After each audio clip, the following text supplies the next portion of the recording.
My name is Kofi Kula, and today we'll be having a very, very good, important program. Something which is affecting the community. Who is to blame for the growing knife and gun crime? Some people are saying the parents. Some people are saying is the government. Some people feel that cultural issues within the community is what is causing it.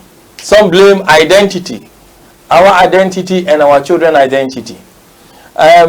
So many people have come up with different kind of solutions, different causes, and their own versions of events.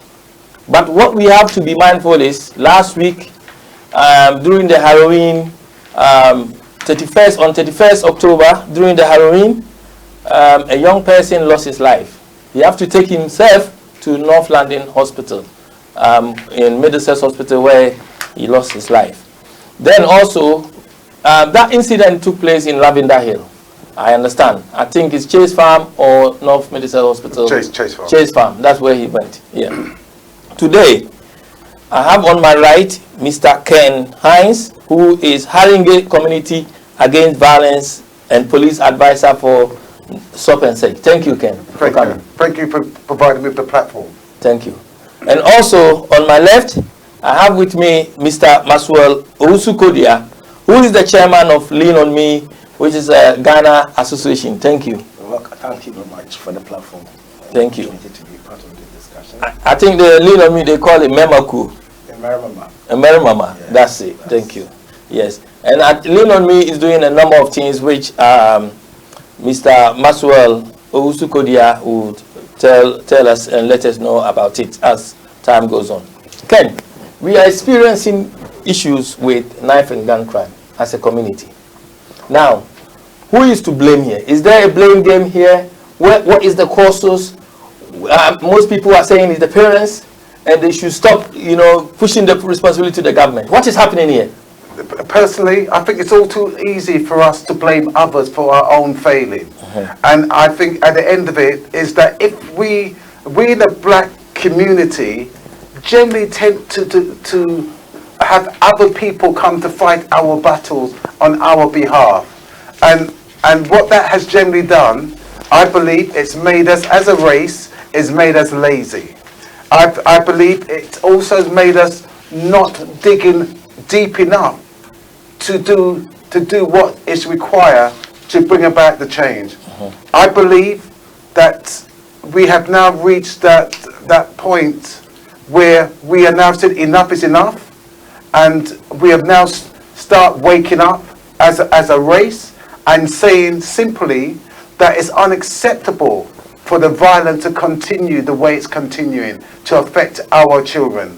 We've also realized that some of us, if not many of us, don't know where we're from, so therefore have problems to know where we're going and how we are going to get there.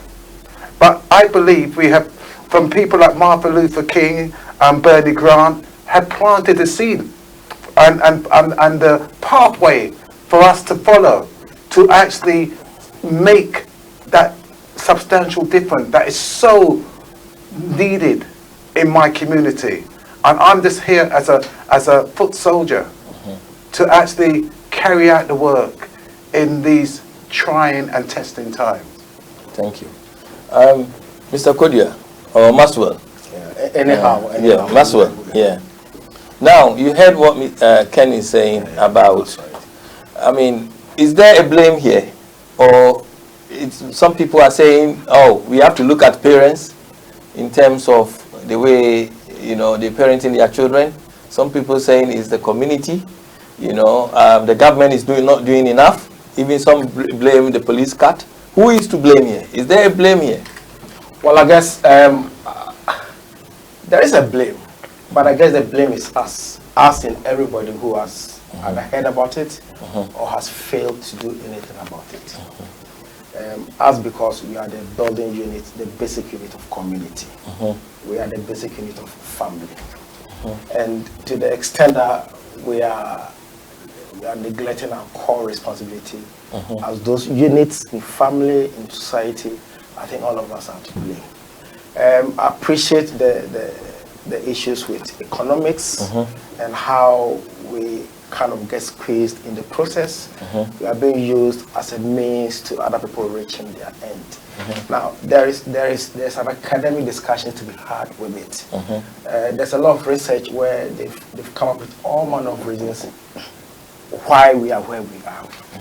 Now, beyond all of that, I think in the here and now, I would put it squarely in the realm of the family units. And I'm an advocate of family, and we need to begin to, and especially the men as the head of the family.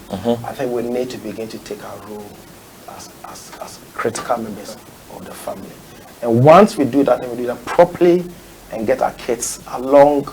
Well, you said men are the head of the family. What about those who don't have, they may have lost their partners, they may have been separated, they live bringing children up as single parents. What about them? Well, or they choose not to be in relationship. When I say men, I'm using men to represent the man in society. Okay. Because I think at this point we should cease to be selfish to the family that we belong to. I think men should see the community as theirs, and our responsibility should go beyond our nuclear family to the bigger family. And again, we have a lot of structures in the community. We have the churches, we have clubs and societies. We do meet on occasions like funeral, the occasions that bring us together. Those are the occasions that men can use to address the concerns of community. And to the extent that you address them using those structures, the benefit inure to your immediate family. But again, it goes to the wider community. So men, because you mentioned Martin Luther King. Martin didn't speak for himself or his family, he spoke for a bigger community. So we should be the Martin Luther King of our time in our own small ways. Okay? So it starts from your home as in your home, but again your immediate community, and it goes on there from there. So yes, it's men, not just the kids we bear, but the kids we have responsibility over. Can I just say, when you mention men, it makes me feel uncomfortable sitting here as a man, knowing that not all of us has the wisdom. Because if we had the wisdom, we will not be in the problem we are. We have to find a different way. We said the men lead in the household. It hasn't worked. Because if we are today, we have to look at our queen in the home and have to see how we can better, as a man, support her in the role that as the matriarch of the family, for the guidance, the wisdom, and the resilience that needed in that family come from the woman. Which you kind of take the seal out of mama. I mean, the man leading as the leader of the family, you need to know the exigence of the time you live in, the circumstances in which you are leading the family, and to the extent that the woman plays a critical role in there. I think you need to find a way of making them. I mean, when you say the man is leading, he could be leading from behind. It might be the case that the lady is doing the actual operational leadership, but the man is probably leading from behind. I could work with that. The whole thing is, I mean, that of course the woman is you would say they bear everything in the family. They are the most resilient, in fact they are most knowledgeable in the family in terms of all the units and everything that go in there. So of course the woman, the point is, anytime the man runs or doesn't do what he's supposed to do, the buck stops with the woman. Okay, thank you. We have with us a mother who also has a lot of experience in terms of bringing up her children and the difficulties she faced in terms of bringing her children up. Although they're grown up now, but some grown up now, and some are also in the community experiencing the issues about knife and gun crime. For confidentiality, we decided not to show her face, and also so that she will be free to express herself in a way that is affecting the community, and we may learn one or two from it. Thank you very much for coming. What is your own experience about this? Right, my own experience, before we go any further, I would like to talk about the word blame. Okay. When we start to use the word blame, we start to put fingers. I think it's time we stop pointing fingers and look for solutions. Solutions are the ones, we have the solutions and some of the things that you mentioned. But if you don't know the causes, how do you get to the solutions? The causes are different from blaming. It's about people taking responsibility, acknowledging the problem. So can someone who did not take responsibility be blamed or not? If a mother or a parent, a father, mother, any parent, neglect their children where they live, the children live in the street and they're not reporting them missing and doing things, what do you say then? Right, the first thing I'm saying to you, when we blame people, we tend to shame people. Okay. When you shame people, what does it do? It makes them feel worse. My role in the community is to empower not only myself, but the people who are around me. When you get your self-esteem, one of the most important things I feel that we've lost as a community is self-esteem, whether it be through cultural identity, whether it's through poverty, whether it's just not getting on with relationships, because we need our men. Bringing up boys and girls by yourself as a woman, it's not easy. And when you say when you say the man leading, it's okay to say he's leading, but where is he? If he's not present, then we have to look for people in the community. People like Ken steps in. But it's not good enough just having Ken because he's just one.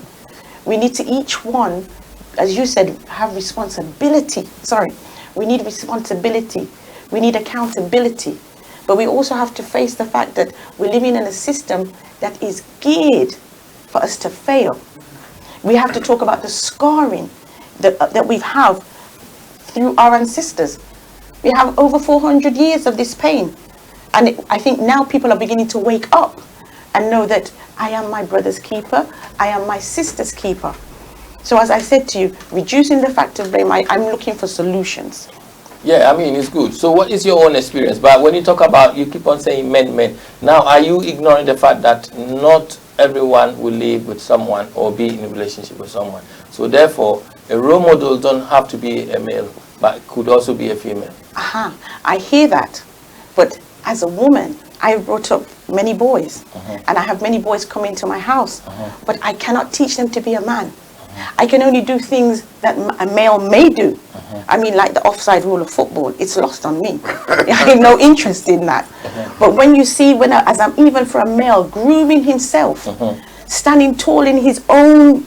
But it's the same boys who are doing things in the community. Some are living with two parents, whereby they have a dad who lives in the house. Yeah. And these things are still happening. So if you talk about you need a man, but then you need someone who may have insight of their children's needs. Okay. But then if you keep on saying man, the fact that a man is there, most men are there, they're not caring for their children. Some people I've spoken to, they're saying they're running from their responsibility, that they don't want to be that, so they don't want to be in a situation where they're taking care of their children. Right. So this problem is multifaceted and multi-layered.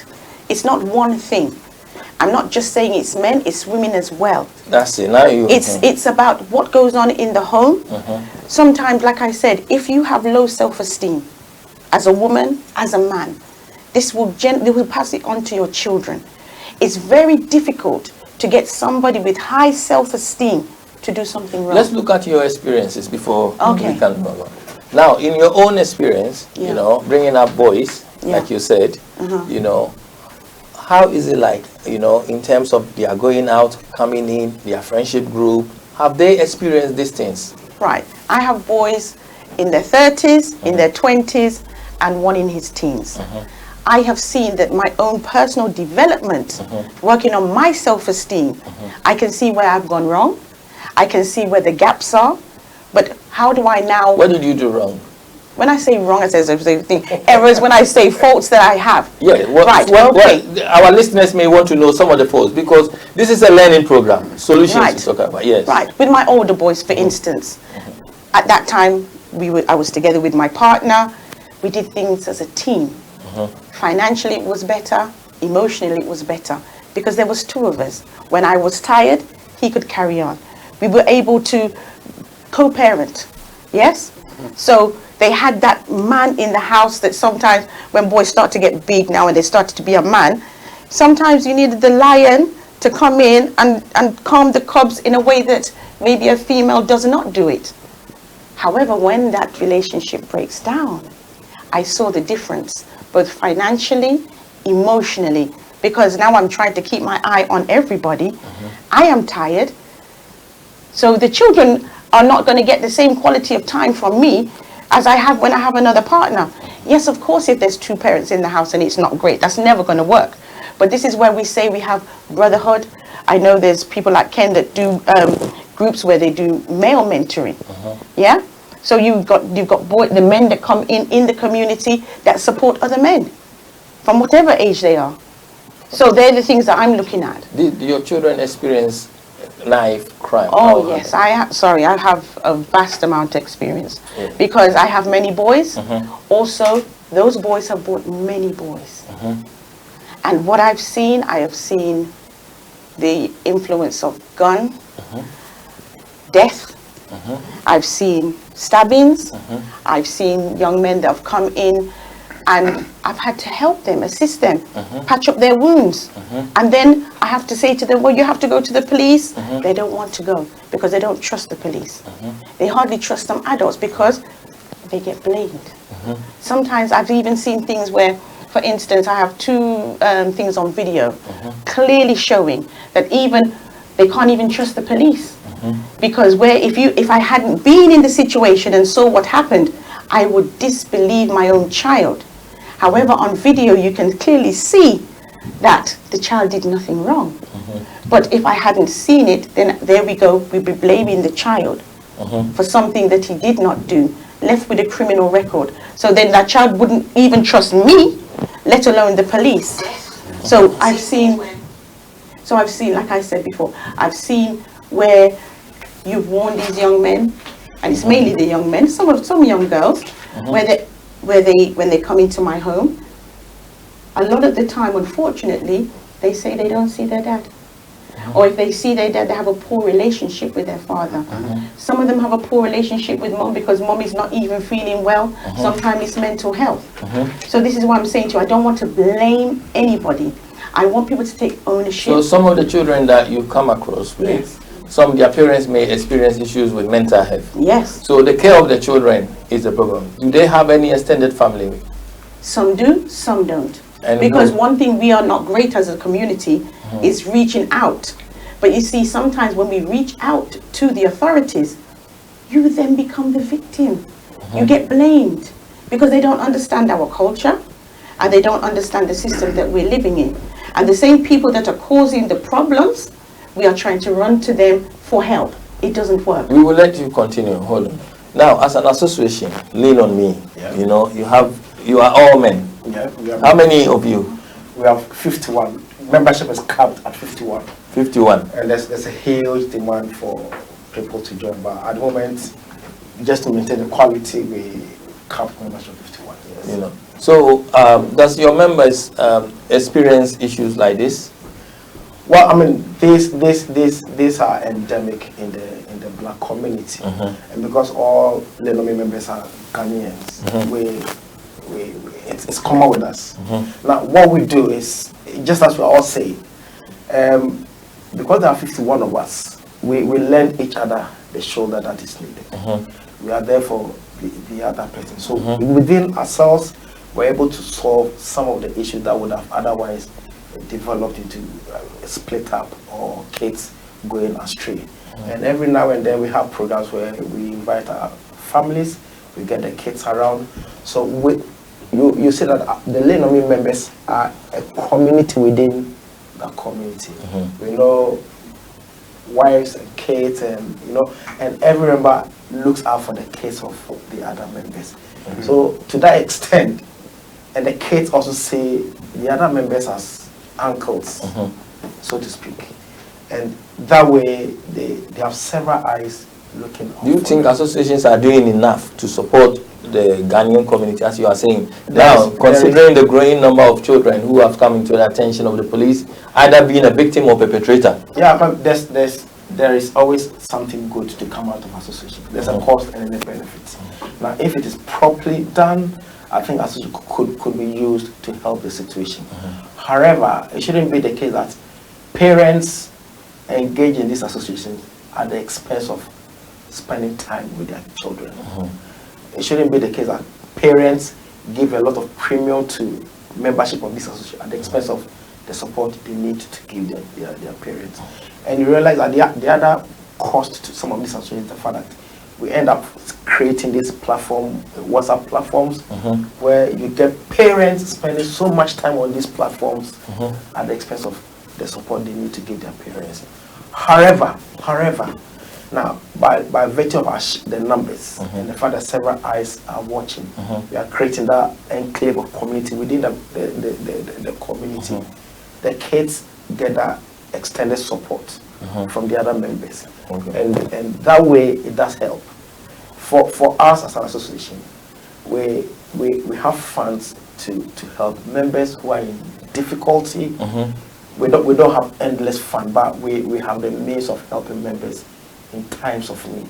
Okay. Is that a financial basis? Because I'm finding from what the main group that I'm with, it's not so much the financial that they're struggling with, it's the emotional side that they're struggling with. Yeah, it's the emotional side, and this is the biggest issue, that we are broken people.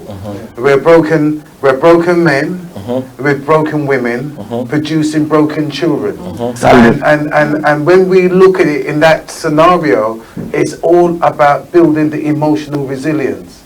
Because when we're thinking that we're okay today, what we're doing is right today, it may not be so right for tomorrow. But so my thing is simply this, is that we've got to then find a way of doing the self-development on ourselves, so that we can have the appropriate tools to deal with our emotional triggers.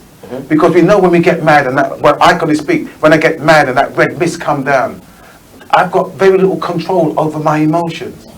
But I have learned over the years now, after getting it wrong for so often, that I've acquired certain tools that will then bring to my attention that something is bubbling up uncomfortable in me, which is making me angry.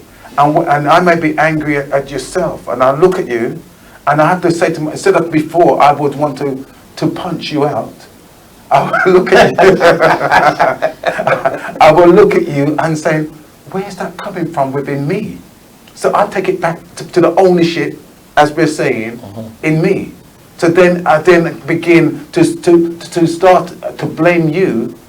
I will bless you for at least. So now, listening to what Amanda was telling us, as a mother, what she was telling us about her experiences, what is your views about it? My view is simply this, that I honor this mother for the work that she's done in the difficult terrain that she found herself. Not only with a partner that abandoned his responsibility, because, as I said, a relationship could be for time, but children is for life. So we got to take out the personal thing between us, the emotional stuff between us, and look for the greater good in having an attachment with the children, create that family bond. Hold on, Ken. You mentioned something here. So separation, mental health you came with. Maxwell also mentioned about people spending their time on different things rather than concentrating on their children. Or you coming up with the different factors. Alcohol could be a factor. So parents need to start looking at ourselves and the way we live, to educate ourselves. Education and educational system as well. Because that is one of the things that I found is a dream killer. Because we have our young children, especially our young boys, at infant school, they are bright. Even ahead of the game. Somehow when they get to secondary school, they can't even stand in the line straight. They're getting more detentions. They're getting more exclusions. Even we have, young people at 10 are getting permanently excluded from schools. Now, where do they go after that? They go up into the special units, the crews, and that is definitely a pipeline to jail. Simple as that. So we know within the system, it's designed, unfortunately, for us to fail. But where you're talking about, which I'd love to hear, about having 51 men together to support people, I want to join. I want to join. But you know, so they have to be able to use it for a good cause for the community, and they're working towards there. Yeah. To be able to use it for a good cause, to model a behavior whereby it will benefit the whole community. You know. But unfortunately, However, what I want to say is that Yeah. if you look at Baptista, you know, he was going through a mainstream school, St. Bones, as a Catholic school, you know, but then, you know, unfortunate thing happened whereby he was attacked. You know, That's Stratford. Stratford, Yeah. you know. Yeah. So a lot of young people are now becoming victims innocently, whereby things are happening to them. But we don't, you see, when we say this, we've got to be mindful because that's still an active case. And my simple thing is that, you know, you don't have to be bad to get tied up in this. The simple fact is, we got social media.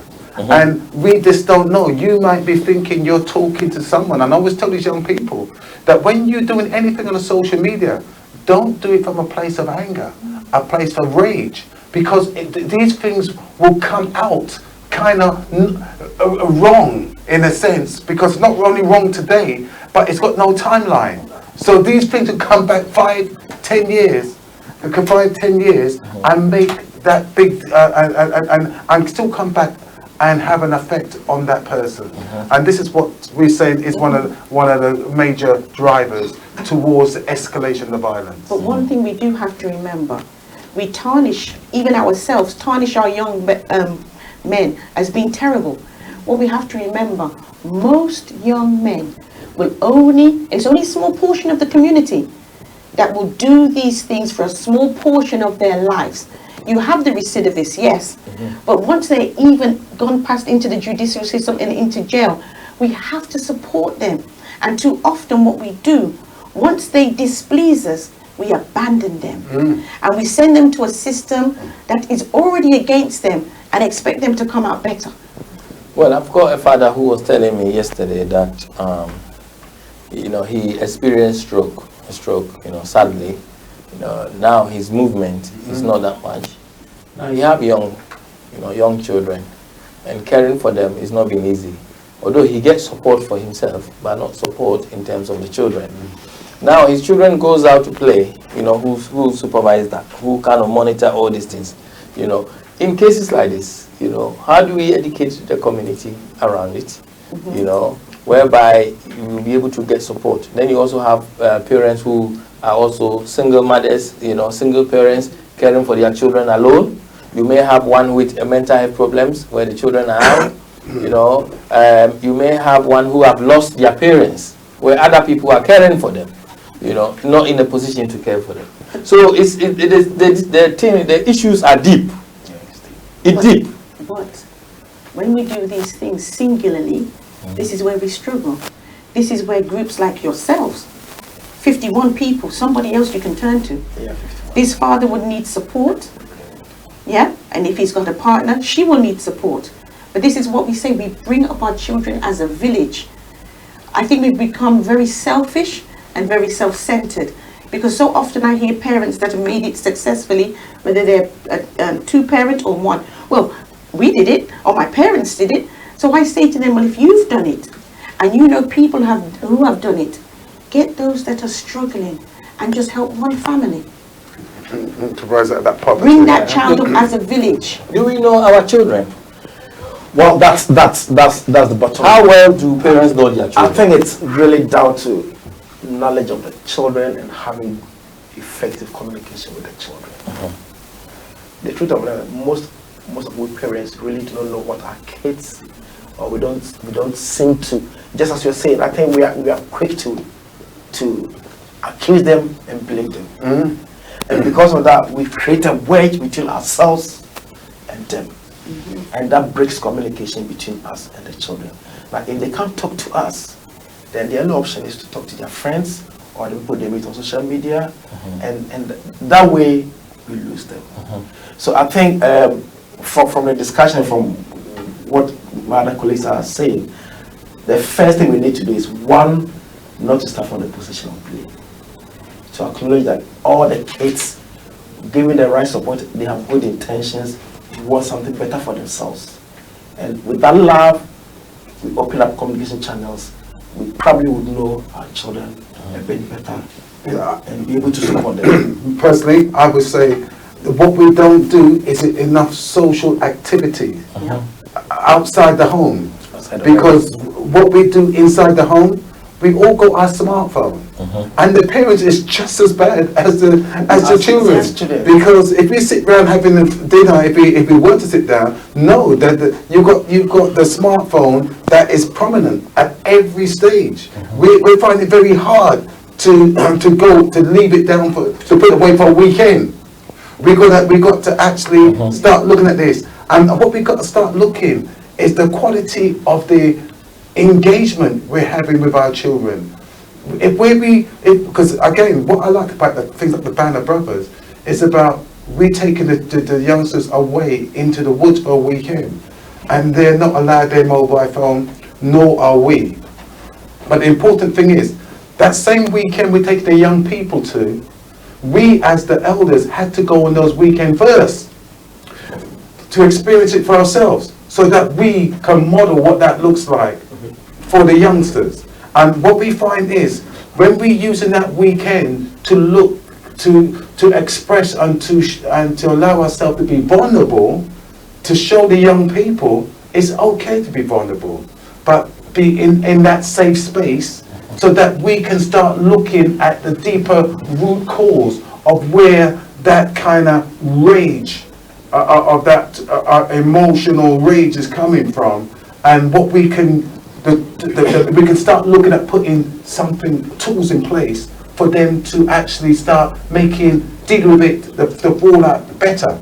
Let me say this much: when you've got this emotional trauma that's happened in your life, and what we find quite clearly, and I would like to ask the mother this: domestic violence, did that play any role in your life? And how do you think that impacted on your children if there was witness to that sort of thing? Because the current research shows that that's one of the biggest factors in dysfunctional families. So I mean, you have something to say? I've seen it. I've been part of it. I've seen children that have come and have witnessed domestic violence. I've seen the ramifications from that, and it scars. All these things are about scarring. But what I've done sometimes in my home is I give them a voice. I have a listening ear. And what we do, like if it's somebody's birthday, I tell them bring their friends.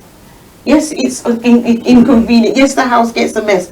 But what I also do is give them an opportunity to speak and acknowledge themselves. One young man, he was about 19 at the time.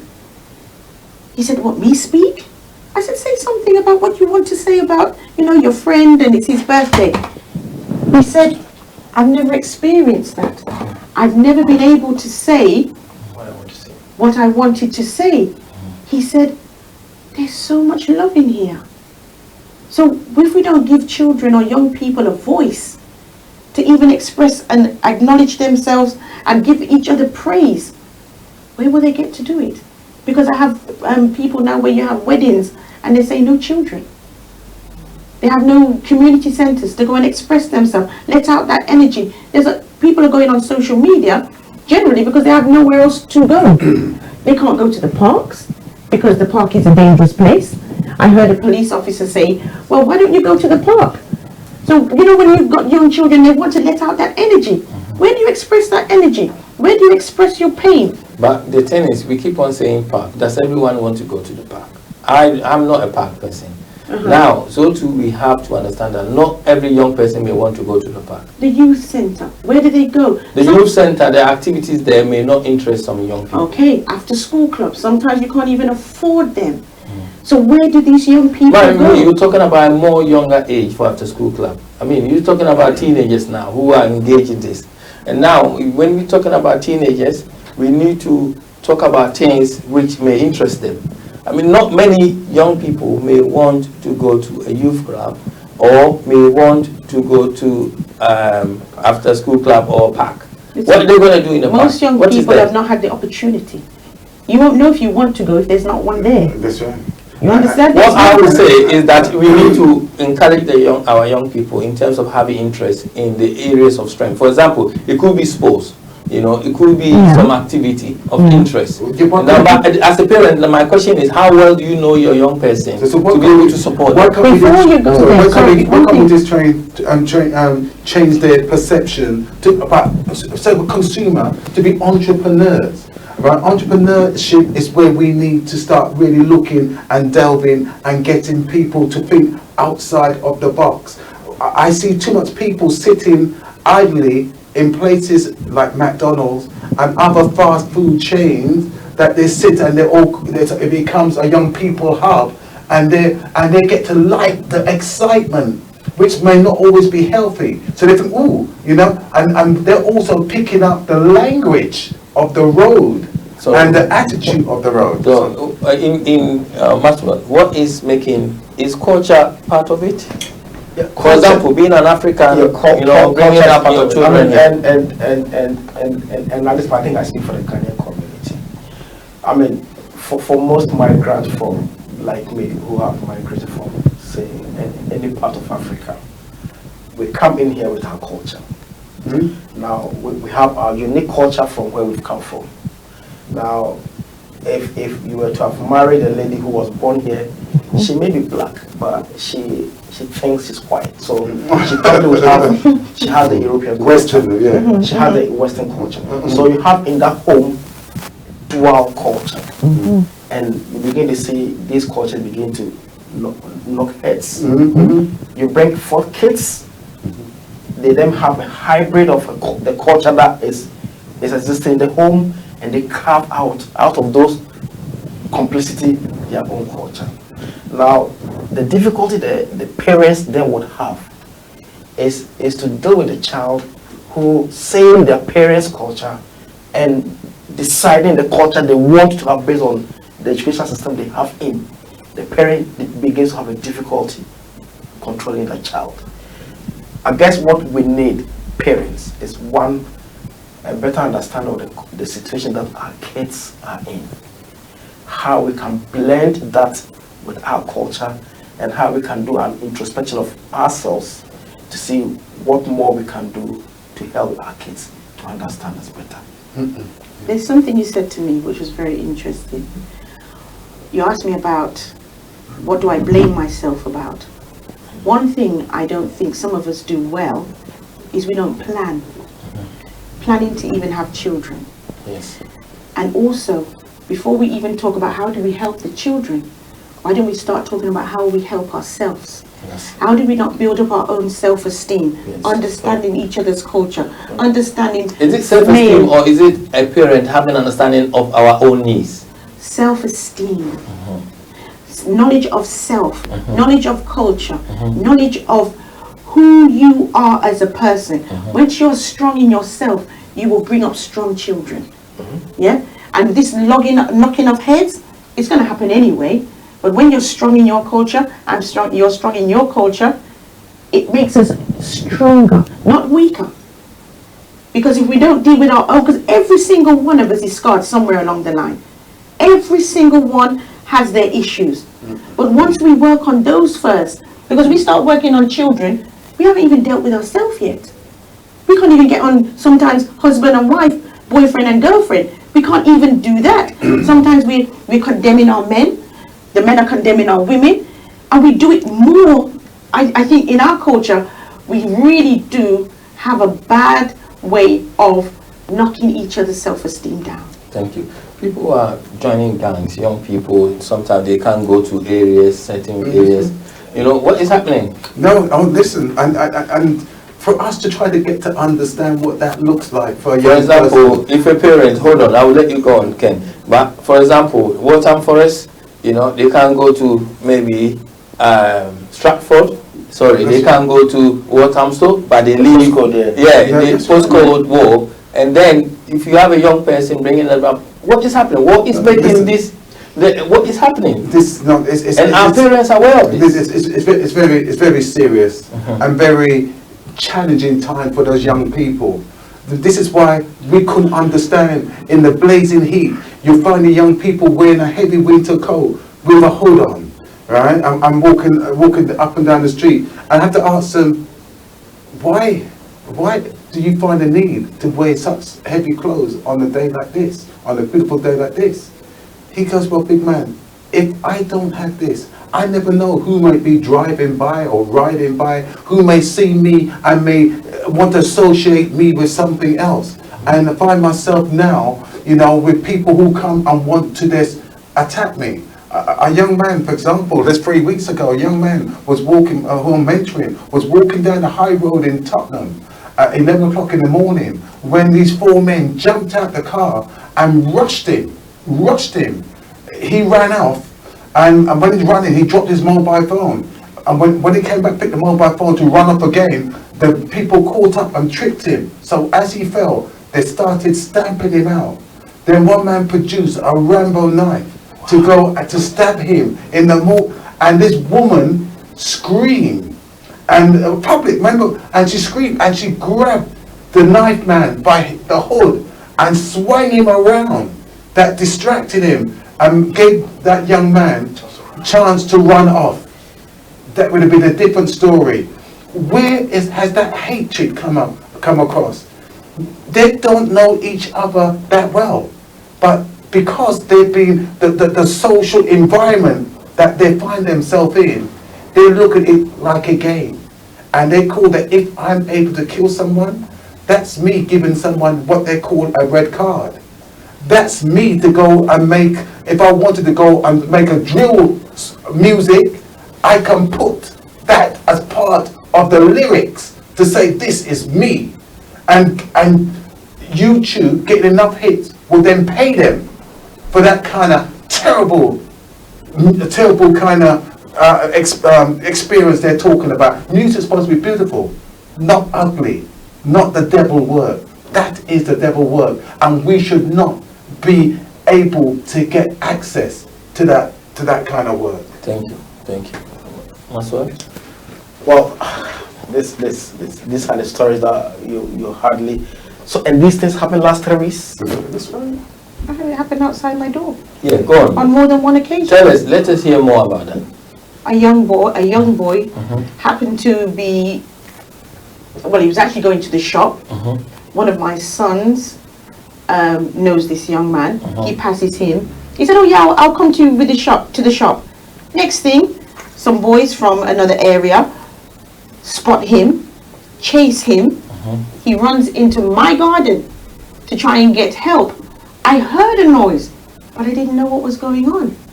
And they took out a sword and tried to, and we don't understand how he escaped. But they managed to run around to the left and some to the right. The one to the right, one went to the left, and for some reason he managed to escape. Now, what I'm saying to you, this has scarred this young man. The trauma. So when we talk about blame, we can't talk about blame. We have to get to the bottom of this, because if you ask them, why don't you go over to this area? What is enticing the young people to engage or join gangs? This is about emotional scarring. This is historic. What happened? The slave master used to tell you, you can't go over this line. It's just an imaginary line. You can't go there. We are still carrying this. Because how can you tell another young man, you can't come over this line? There's no line there, but he can't go over it. Where did he learn this from? It's not from us. The solution. I mean, you are the parent of your children. So you are saying that I am a parent in my home. When they leave No, when my your home, child goes when out they in the leave street, my it's still home, your child. When, yes, no, but when they leave my home, they go to school. The school sees my children more The than I school do. don't. They go there to study and come back home. No. But the school has my children longer waking hours than I ever see them. They learn from other children. They learn to not have high self-esteem within the school. We don't have children seeing black faces long enough. Some schools now. Look, No, we don't have that. We need to see men and women, not just black, white, but you need to have something that looks like you, that understands you, that expects you to achieve. That, I'm not sure where you're going with your argument, because it's to not an me- argument. It's No, one, it's one with your, element. with It's your one discussion, element. yeah, but with your discussion, because young people Yeah. having problems, Yeah. to me, as a parent, we take responsibility for our children. Now, children go to school. If your child is confident in them, they know what is good and bad. No, wait. They know the difference between good and bad, because you have trained them that way. So when he goes out and he feels that something is in a situation, he will learn to walk, because you train your child that way.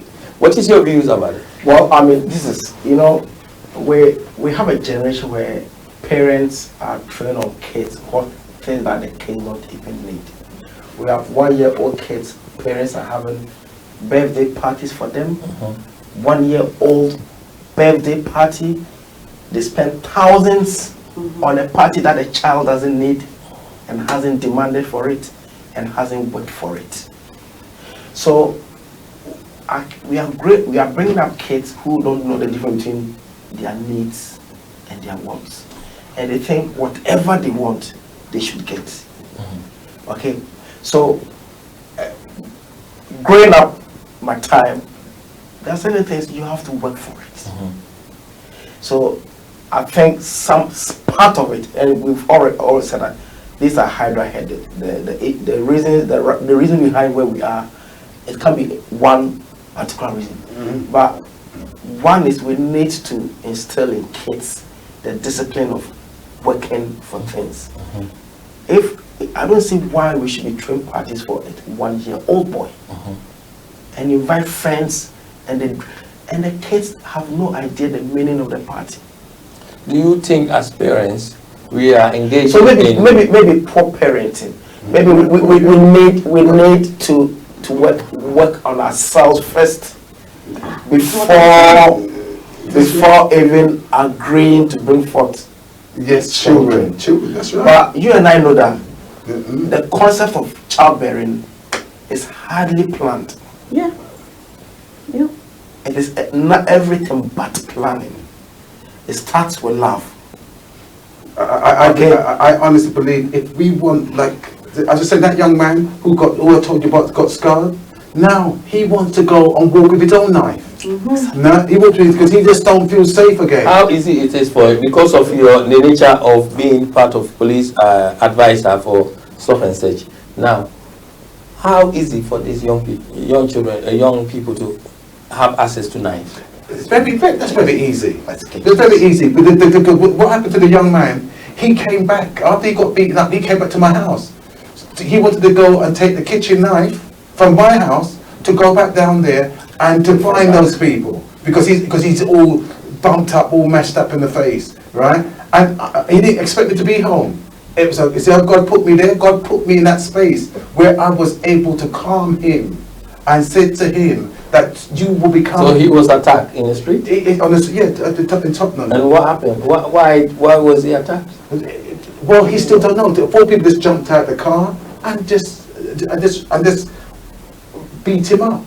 But you don't have to, because it could be done because they're recognizing maybe association, that the person that he's linked with. It could be that they don't recognize him at all. It could be that they're just looking for any kind of victim. There's no rhyme or right reason for it. But if it weren't for that woman who did this, Who we did.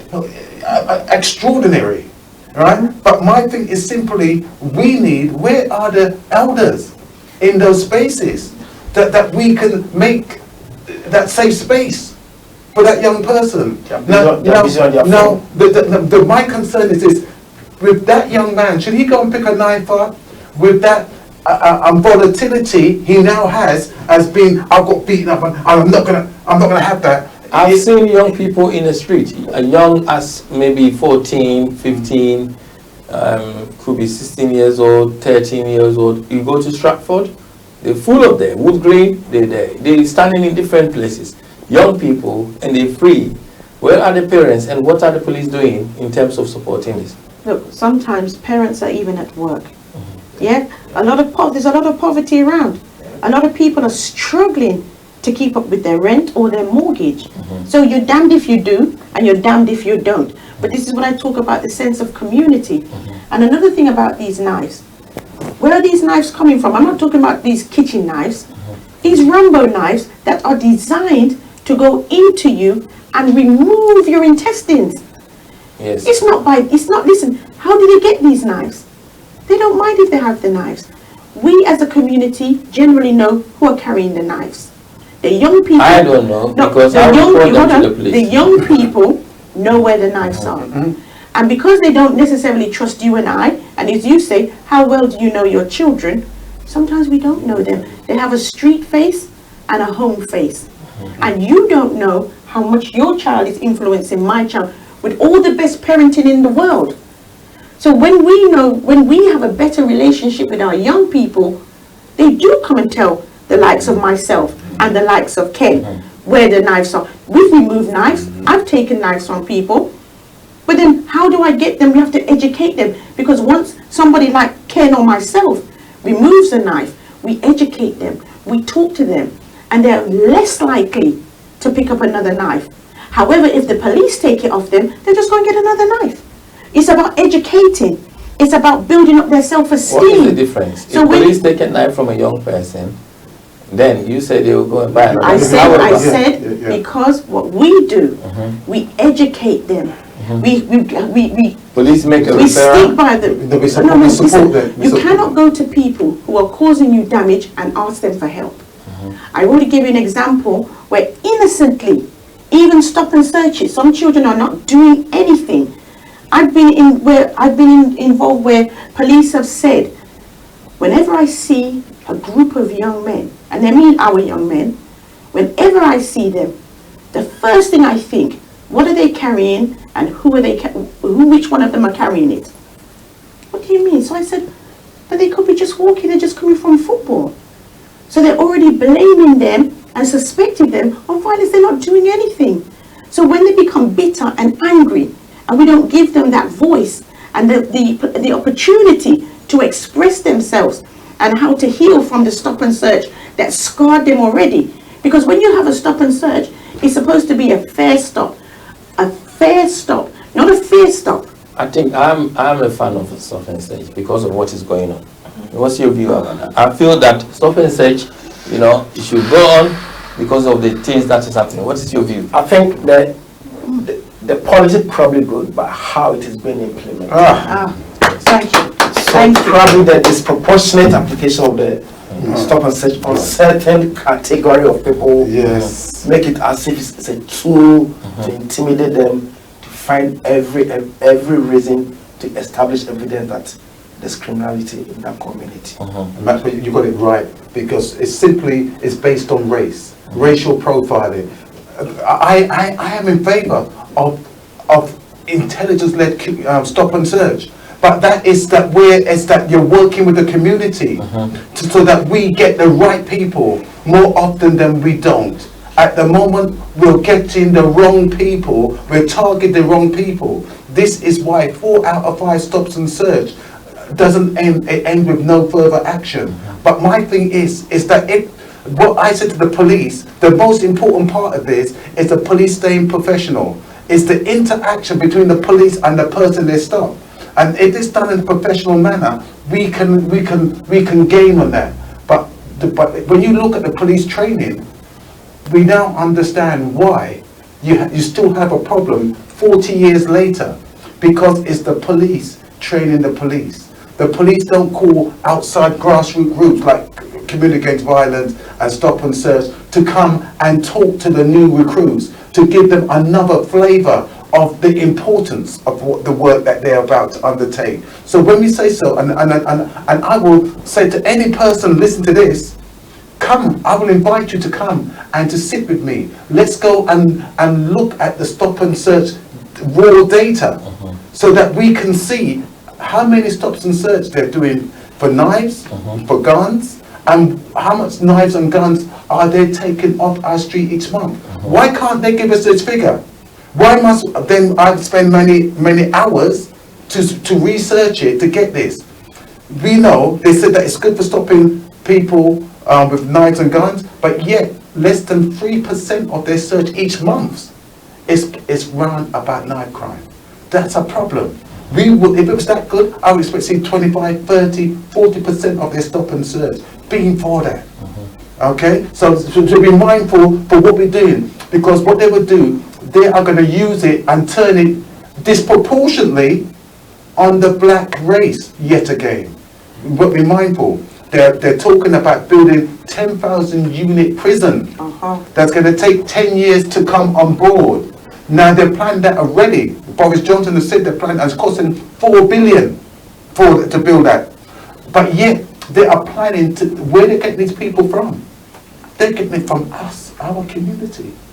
And we are going to sit down there and we're going to just hand them Why over. do you think they're getting it from your country rather than us, saying that, as parents, enough is enough. We need to put our phone down. We need to train our children in the right way. We need to support our young people. We need to also reflect on our parenting and look forward. What's your view about that? Before we go there, I've just got to say this. They don't find the knives on our young people, generally. It's only a very few. These knives are dotted around in the community, and it'll be a community knife. So we need more cameras? So, no, we need more education and more building of self-esteem. And when we do find them with knives, we go to people like the Kens, like the people that are in the community that know these young men. Because when you educate them and you build them up, they will be less likely, I'm not saying it's an answer to everything, less likely to pick up another knife. Show them, take them to the families that have lost children. Because these children they are hurting. Yeah? They're in pain. They are scarred. When the police stop these young people, they're seeing what they see now. Remember, it's the adults that have brought or neglected these children, and then we want to blame the children. No, look at ourselves. Look what we have neglected to do. Support the young people from nursery, from antenatal, to even if they get into the criminal justice system. Yeah, I understand. I understand what you're saying.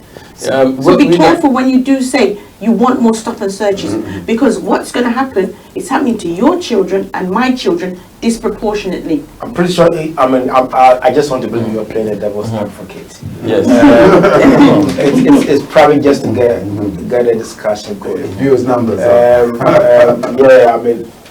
What stop and search, probably as a policy, probably good if it's applied fairly. If it's like intelligence led. If say they have a say every 10 person that we meet will stop and search. In that case, nobody would complain. But where there's a disproportionate stopping, obviously, obviously, just as we are saying, these young men are already hurting from their upbringing.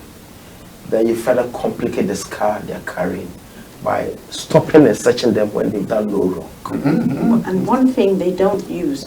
Someone is saying, hold on, I'll let you go on. Someone is saying that he blamed all this on black parents. Their attitude is wrong. They don't support the teachers when they make any observation on their children. Kasham is saying this. And Mr. Kwame Sapon is saying there's a need for a rare cultural shift in terms of our belief system.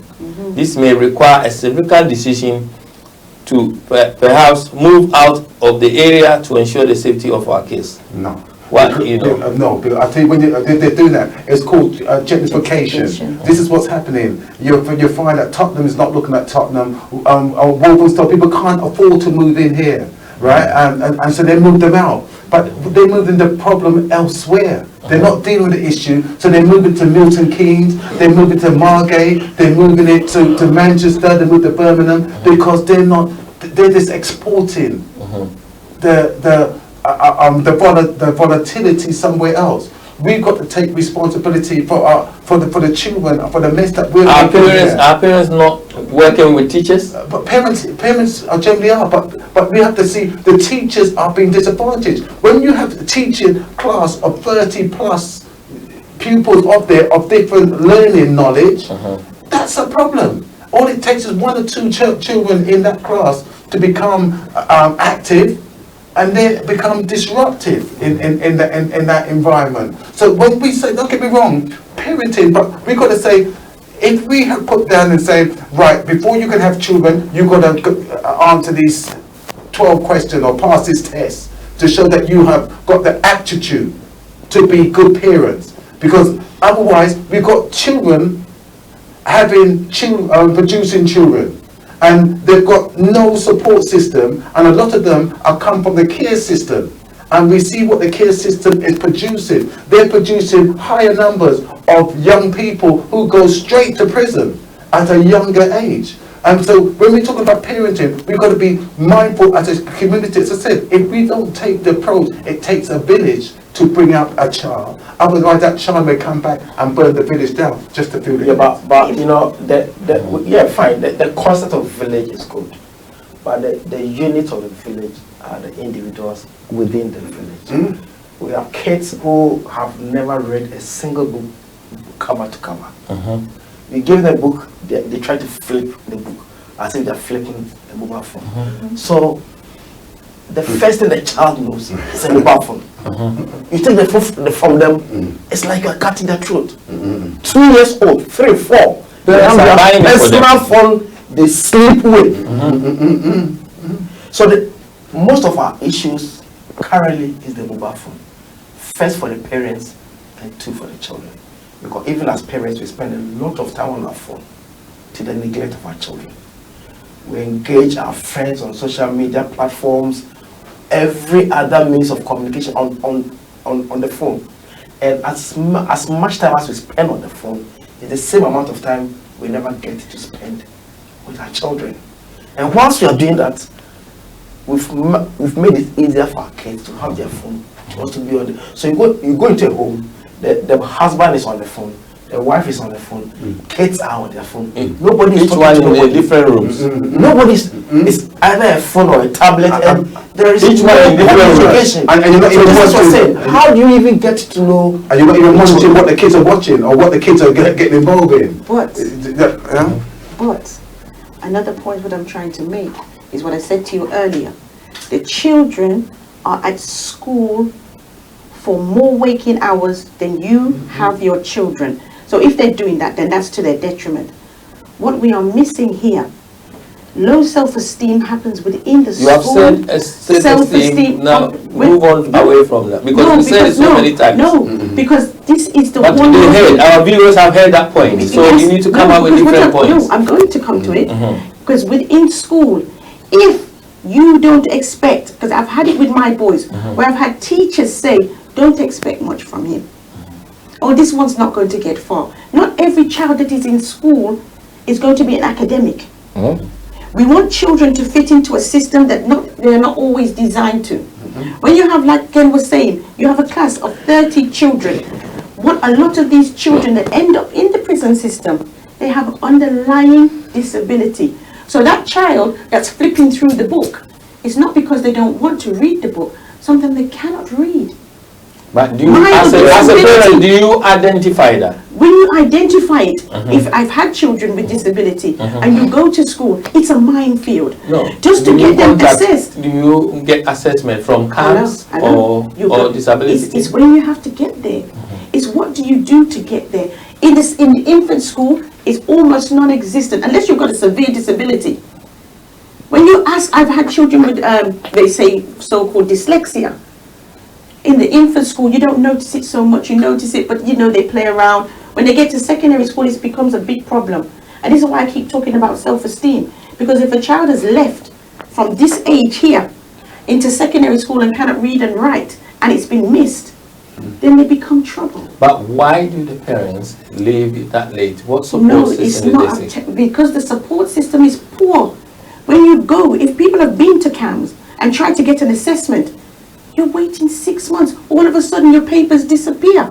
I myself had to find my papers in the hospital from the assessment from the psychologist, the educational psychologist. How many are there?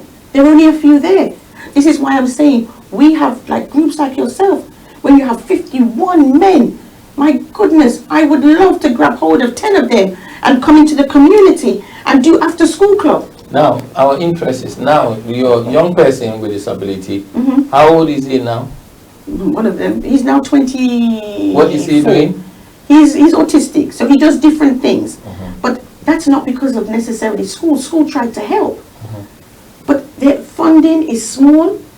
The time when you have to, the time it takes for you as a parent, thank God I'm his carer, because if you have to work as well, you cannot trace up all of this.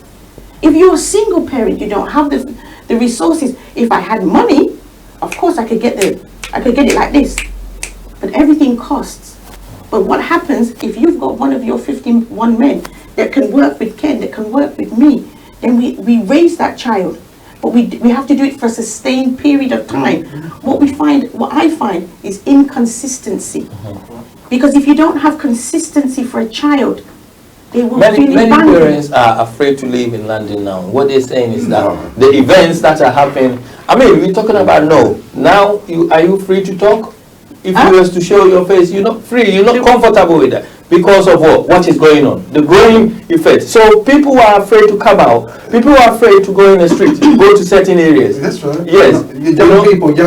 Young, Not adults. Not adults. But this man who was stabbed over the Halloween period on at Lavender Hill in Enfield, 26 years old. Yeah. But he was stabbed. Yeah. So it's happening to some people are saying to me, they're not going to go certain areas. We don't know the circumstances around this. So that's why I say we be mindful, because as I said, there's some things going on that we really see the backlash of.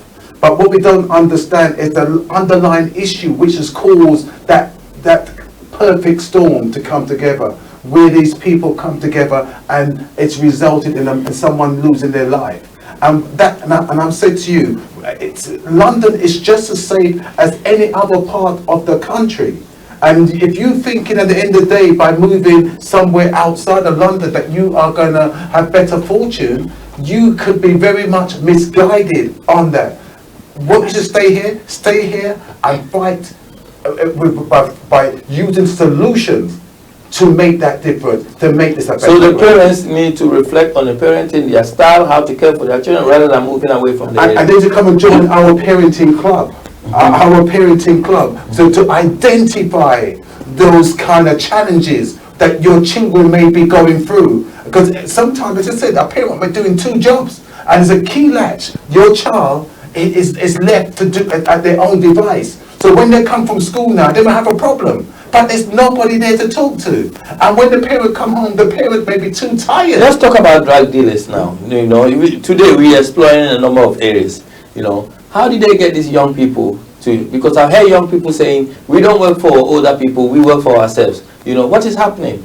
How did they get into all this? That's how naive the young people is. They tell you if they're working for themselves. Then you ask them the deeper question: where did you get the drugs from? Right? And they will say that they got it from a bigger man. And what do you have to give back to the bigger man for taking that drugs? You got to give him back money. Right? And what does the bigger man do? He may give you a little piece, a little take from there. Right? But young people are saying, I'm not being groomed. But I'm telling you what, that's exactly what I see is happening. And what I see is happening is simply this. They're moving away from the weed trail, right? And what these young people are getting involved is the class A, the crack cocaine, the crack and the cocaine they're getting involved with. And because they've got greater rewards, but there's also greater sanction. Whereas if you get... Is this what is causing the war outside? Yes. with the young, with this Yes, thing. because people are stealing, Hold on. people are taking young people's stash. When people come in, Where people can go to Even certain worse than areas. that, we are generally dealing with the low end of drugs. The high level and the high quality of drugs is not much to do with us. But they do not get punished the way we get punished. If you get caught with, if melanated people get caught with drugs, your sentence is always harsher. You will never get another job. But when you're from a different community, they have their infrastructure. So when they come out of jail, they have opportunities. Your opportunities are virtually nil. So let's not fool ourselves, because where do these drugs come from? It's not coming from us. How do they get into the country? It's not us. and more importantly, what drug are they detecting? Oh. How come they're detecting, like when we did our survey, 90% of the drugs they were detecting was marijuana for personal use. Very little did they find Class A. But Class A drugs are the bigger problem that we are facing, because the Class A drugs mean that you have got to step up your game. Because if you lose your consignment, then you are going to be held responsible for that consignment. And if you can't pay back, they might just take your life. So roughly, with your knowledge, for instance, if we talk about, say, places like Newham, how many gangs may be there? I couldn't tell you, because the dynamics shift. Or say we say to Haringey, then we say in Hackney. Because what happens is again, because like I was on the front line in Tottenham earlier today, because I've been going there for the last couple of weeks. I noticed that there was very quiet. There was no action, and I'm thinking, what's going on? When you say front line, what do you mean? Front line is where you see a number of young people standing around who's definitely dealing, who's out there dealing. You can see them dealing, because what they walk with no more than 5 rocks in their mouth. Okay, 5 rocks. If the police come, they can find a way of swallowing it or discarding it. Right? Is that not scary? Well, of course it could, because sometimes these things can burst in them and cause them all kind of problems. Okay, of course it does, and sometimes death.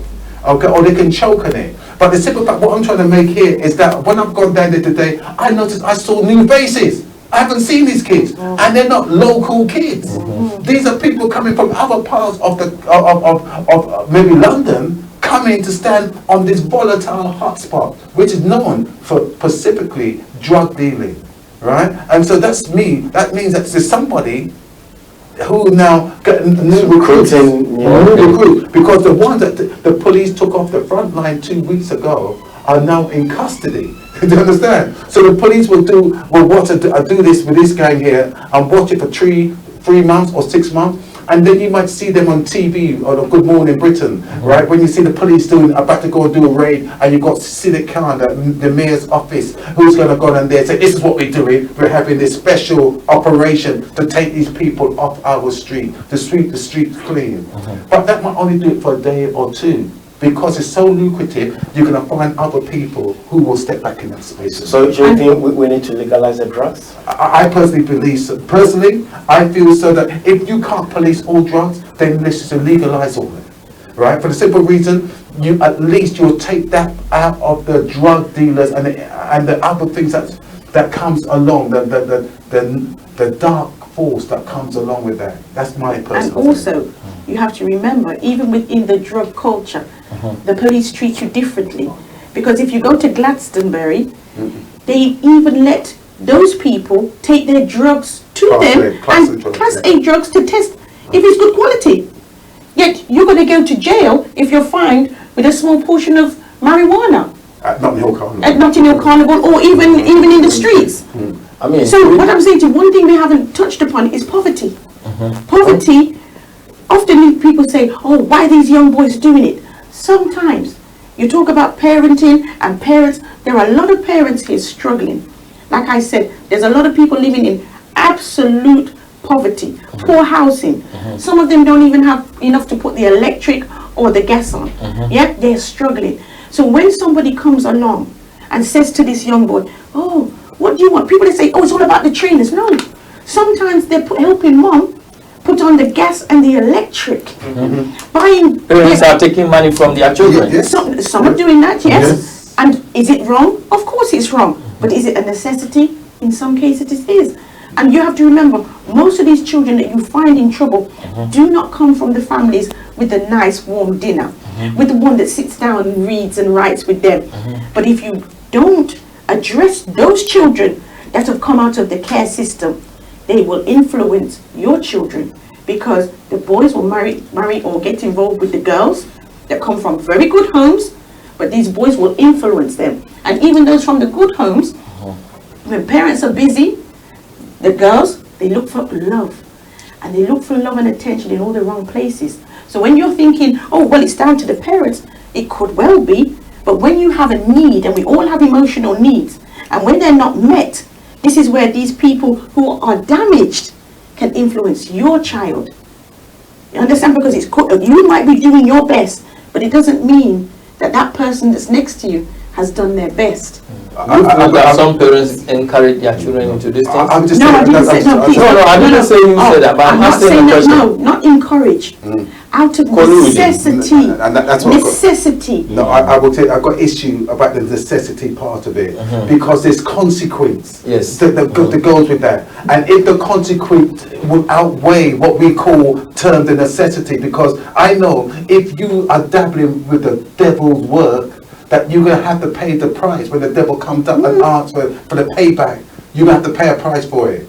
And sometimes the necessity could mean that your child will lose your life, his life, or may brings that attention, unwanted attention to the home. You understand? And threaten you. Because we've had to move families from home because of what their child have done and what they may have been part of as well. Children now abusing their parents. Bringing it into the home, Yes. and hold it into the home, and things have gone wrong out there. And what's happened is, it's become, threats has been made on the family. If I can't get the man who's the boy who I'm looking for, I'm going to take his sibling, or Yes. I'm going to come and trouble the mother, and because people come and kick down people's doors and violate people in front of their mothers. So I'm saying to the mother, please, if that's what you think is necessary, please think long and hard. You are going to pay a price. Yes. And you are paying the price. You may not see it today, but you've got to understand the deeper meaning. So what is the way forward to all this now? Because now we have looked at a number of areas whereby we feel that our young people are experiencing difficulties. We touched down on parenting issues. Now, what is the way forward for us as a community? To help our young people to be able to live happily, independently, and family caring for themselves, away from this knife and gun crime. For me, economics, when we have our own educational system. Hold on, please. Hold on, please. Good evening. Yeah, good evening. Yeah, fine. Who is calling and where are you calling from, please? Yeah, this is Brian calling from Mango. Okay, right. Yeah, you have any contribution or questions?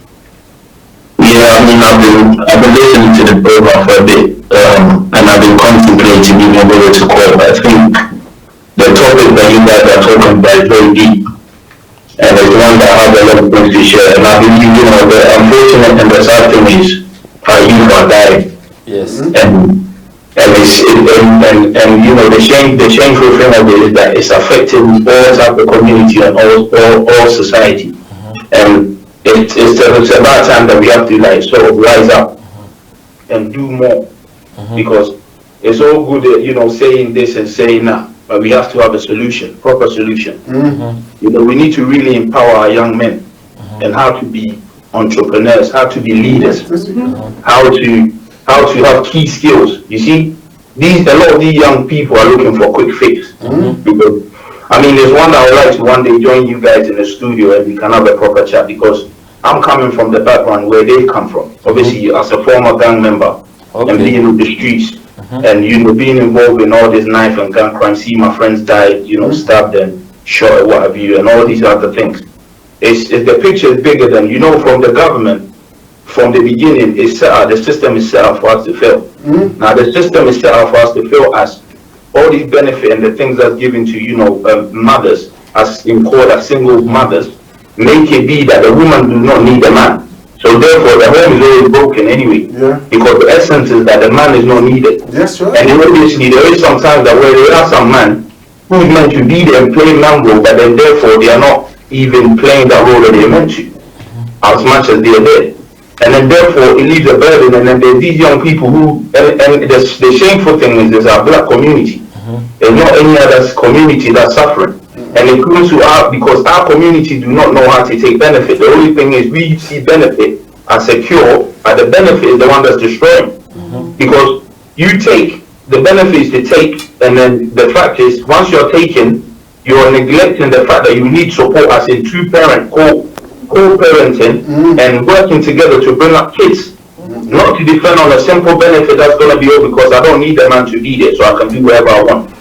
You get my point? And then that's what brings a lot of the broken home, because in my time I was growing up, these are some of the things, because some of the kids, people we've been growing up in my age, they didn't have no father there. And therefore the only one mother trying to look after a lot of these kids. And how is that supposed to be when the mother has to look after boys and male, as that lady was clearly saying? And she made a true point. Hold on, right. I just want to ask you a question, Brian. You said that you've been involved in the gangs and you have known this. But my thing is simply this. Is the blind loyalty that other members of the gang have for each other. Now, again, I'm involved in a murder case and at Old Bailey. And what's happened is I've seen the murderer didn't take responsibility for it. Okay, and when he got to the Old Bailey, what he's done, he's now blamed somebody else for the killing. Now what happened is the other people that was involved, they kept saying no comment. But then after they heard the man grasp tell lies and blame somebody else, they said, you know what? I now want to tell my story. But when they get on the witness stand with the expertise barristers for the killer who's trying to deflect it from him, it makes the person, the other person, the vulnerable person who thought he's loyal to his colleague, it puts them in a worse place. It put them in a spot, and it put them on a hole where they have to come out of their shell, and that's true. Because obviously, a lot of the time, what you're saying is the loyalty thing is one that, you know, is a false alarm and fake to yes. a lot of these young kids. Because when I was growing up, we believed that we have to be loyal to our gang and to the area where we are from, right? And your loyalty is to keep whatever, you know, whatever is said among yourselves or whatever is done as, you know, you will not snitch. Yes. But what people do not understand is, when most of these kids do things out of fear, not out of what they can do, fear of what would my brethren think, fear of what would they say of me. So once they get into the position, like the example you just said, was that young person who murdered someone. Now, he probably was involved, or he's the one that probably killed. But the thing is, it probably might not be by his own action that he wanted to do so. It might be just the other people forced him to do so. And what happens is, because of that happened, and obviously that person taken alive, they are afraid them to want to say something because of the loyalty code. But what happens is, what they don't get is, once something came with a sentence, or you're told how many years one's going to do, then once the reality start kicking in. Then reality start kicking in, and one start being afraid, and then want to be, okay, so they are not saying anything, so, you know, now I have to speak up. Because this is what we need to try and train the kids. Yeah. Thank you, Brian. Can you summarize? But what can you tell us what motivated you to join gang? That's what I said. These are some of the things where one day, you know, I'll probably have to come in the studio. No, but you can tell us a little bit of it. It's too many to go in. I mean, just summarize it for us. Summarize it. What motivated you? Obviously, growing up in an area where, you know, predominantly, you know, gang area, and, you know, friends influence, you know, negative friends. And always the sense of wanting to belong and be involved in. And obviously, once you fit in, you don't want to be left out. And obviously, the fact that you feel like you have to prove a point, otherwise you're either going to be the victim or be bullied in that sense. These are some of the loads of other things as well. And obviously, the fact that everybody gives you, this so Thank you very much. Yeah, thank you. Maximum respect for his role. Thank you. I honor you for you. Yes. Yeah. Nice one. Yeah. So you heard what Bright is saying. You all heard it. I mean, he summarized a bit of it in terms of. He's a man you need here. Yes. Now, what is some of the solutions in terms of this? You mentioned economics, but you didn't expand that. I mentioned education. Having if we can't have until we have our own schools. No. I'm saying this is some of the solutions. You asked me a question. No, let's be realistic. I'm just saying if we cannot have our own schools, then we need our after school provisions. We need to be able to come into contact with the 51 men, the 10 men, and the women, yes, and our elders. You see, there's a lot of disconnect. And I think we are taking on a system that doesn't belong to us and doesn't represent us, because we abandon our elders, we abandon our young people, and there's no shame. There's no what's the word, transparency. If you neglect your children, who's holding you accountable? We have to because the government is not, because what they're doing is making sure that I am stronger by myself than with a man. So I said, the one thing I said, culture and your self-esteem. Everybody's self-esteem. Once we have strong self-esteem, you're in a place of power. If you have low self-esteem, you're coming from a place of disadvantage. Because once you have strong self-esteem. Now you're giving solution. Now, how do you support people to have self-esteem? Is what we want. Right. What we need, as I said, an economic base. Because when the people like Ken and myself are looking out for these young people, we need somewhere for them to be in a safe place, somewhere where we can help them. As parents, to build their self-esteem, is if they lacking in parenting, there are places that they could go to help them to learn alternative parenting strategy. We are doing that. In terms of having routines, boundaries, having a structure for their children. This is what is lacking for most young people, and that's what they want. Young people want to live in a house environment which is safe, which they are happy, to thrive, love, and to thrive. As parents, also, you do your part of work to make sure that you help them to meet their basic care needs and their needs. But please, it's one way. Your side, in terms of solutions, we will come. I'll go back to what I've said before. I think parents should learn to use the phone properly. The mobile phone. It's an accessory for good and bad. We should use the phone less, play our roles as fathers in the home and in the community. Now, in what way? In what way? So that our listeners will know. Well, I mean, you said play their role at home and in the community. In what way? Now, in a home, be there for the kids. After school club, making sure we know what the kids are up to. We know what they are doing on a daily basis. Yes. Either we read to them or we get them to read to us. We work with them through their schoolwork. Even if it's beyond you, the fact that the kids know that their parents would want to see it, they are more likely to get it done. Yes. Now, we use our associations like Lenome to help those who do not have what we have in our homes. So, for instance, what we do sometimes is we have these occasions where we get families together, the kids come together and they play.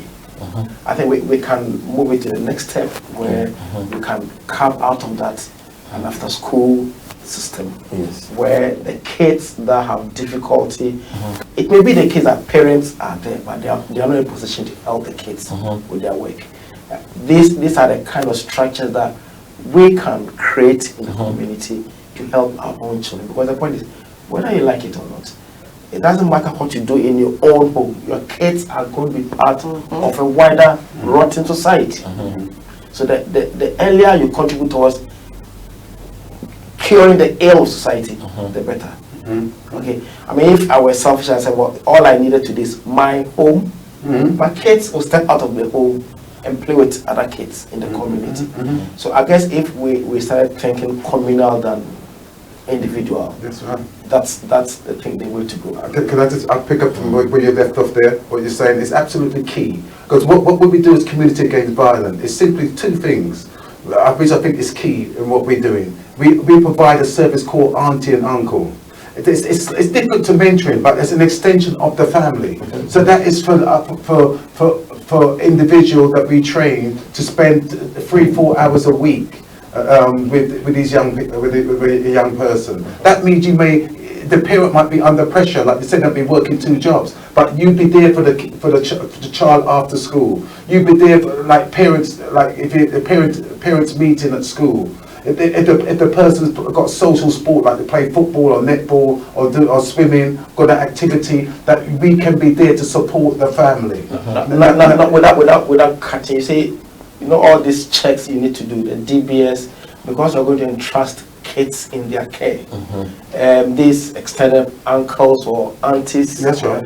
You put them in a difficult situation, because if anything were to happen, so and the right checks were not done. Not the right check, but you need also the insurance, the insurance and public liability. This is the things that we have checks have to be done. And they're not cheap. But this is why we need funding to expand on it. But the other thing I'm saying, but you said that's one thing aspect. But you first have to find the children. But the most important thing that we do is by going into these challenging spaces where these young people are. At a time, these young people are in that space.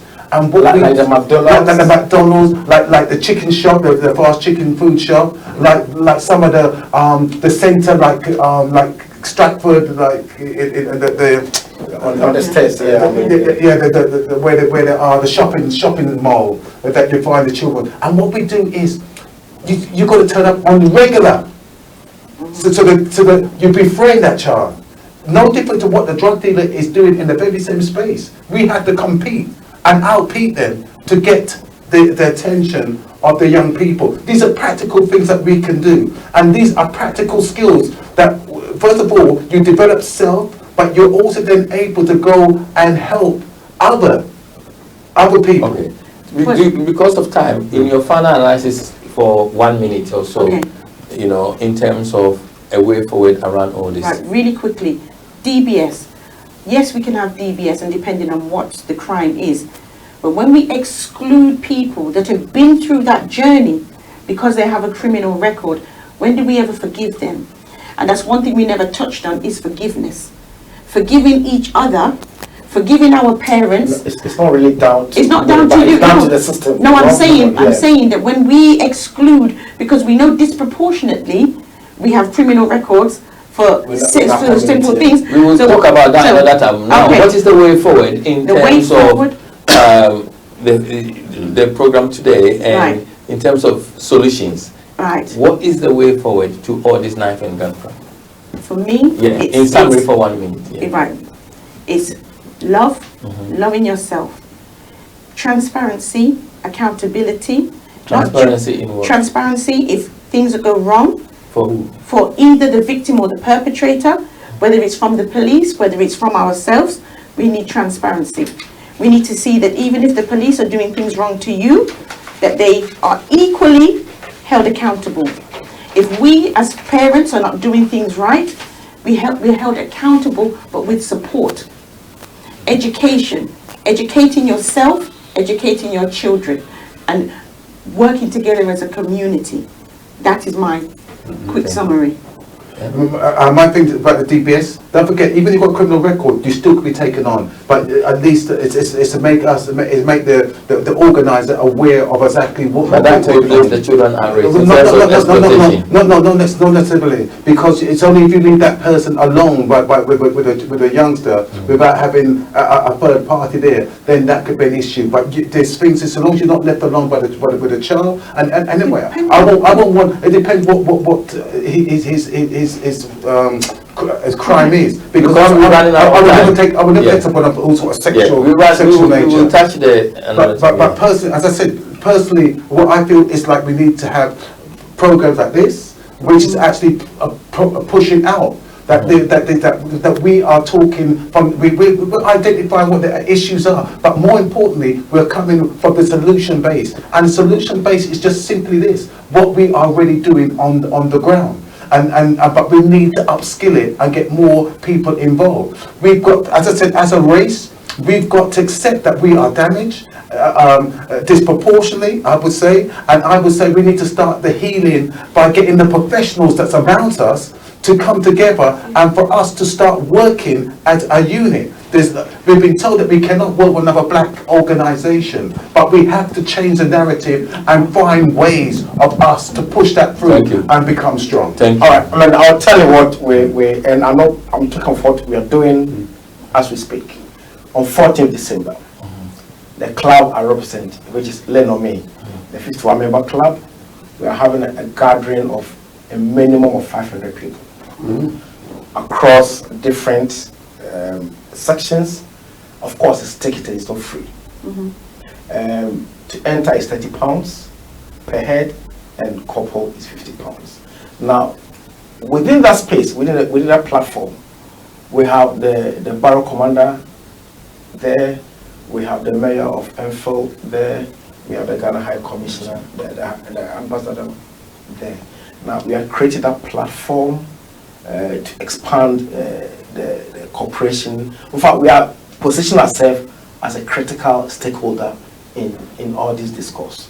And I had an email from the commander, the police commander, saying that, asking for further discussion. So we are doing it here and now. Of course, I mean, I've heard everything you said. I would love to have you at maybe I might give you a free ticket to come in there and see what you can make of that gathering. Now remember, I think we need to at this point position ourselves properly to be seen as a force to reckon with. And we with Lenome, we are already doing great things. We are helping with most of the food banks. We support them. We are supporting projects outside of UK. We have library projects in Africa, which we are funding. So we are doing some work already, but I think there's more to be done. And the healing, the self-confidence you're talking about, I think at some point in the future, we probably would invite you to come over and have some discussion with us. And I'm pretty sure this discussion is probably the first of many to come. Yes. Thank you. Just quickly, one more thing, just quickly, is to change the narrative. Our young people are doing some great things. The majority of us are doing positive things. It's only a small proportion of our community that are committing these crimes.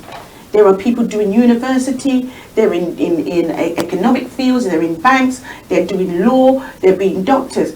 So let's also big them up and stop talking all about the negative and bring in some of the positive. Thank you. If you are a parent and you are experiencing difficulty, if you're experiencing difficulties in terms of caring for your children, in particular teenagers, at Omega Live TV, we also do programs to support parents who are having difficulties with their children. In particular, challenging behavior, children involved in antisocial behavior and things like that. You can contact us, and then we will give you further information. We'll be doing a surgery every Thursdays for 2 hours, at here, to support parents, in that area of work. And hopefully we'll be able to move on, get to know our young people. We'll work with a number of stakeholders, including social services and other agencies, children's centers, education. We'll be working with a lot of departments just to help parents, to bring that kind of stability. A lot of parents are experiencing difficulties. They kind of crying, but they're reluctant to seek for help. Feel free, because of a lot of them don't want their information to be known to other people, confidentiality, and they kind of reluctant to seek for that help. Don't be silent, please. If you are experiencing any difficulties, please feel free to contact us. And like you heard, you have Ken here. We have a mother who have joined us, but we're not gonna say your name or anything, And also Mr. Maswell from Lenome. Thank you very much. We thank you all for today. This program watching it from Omega Live TV. And Omega Live TV, we get our sponsorship from Omega House. Omega House do a number of things. If you are doing a party, if you are doing a funeral, if you are doing conferences, meetings, weddings, any party, Christian, what party, we can do photography, we can do the videoing, we can cater for meetings. If you want free items, invitation cards, and gift items, you know, we can do that for you. Invitation card. If you want to print T-shirt, we can do cater for you. If you do wedding, your album, everything, videoing, we can cater for you. Please, our number is on the screen, and make sure you call us, and we will cater for you. Don't look anywhere if you are looking for any of these services. We'll be able to give you 100% quality that you will not find anywhere. Wow. Thank you very much. Good night. Thank you all for coming. Thank you. Good night. God bless you. Good night.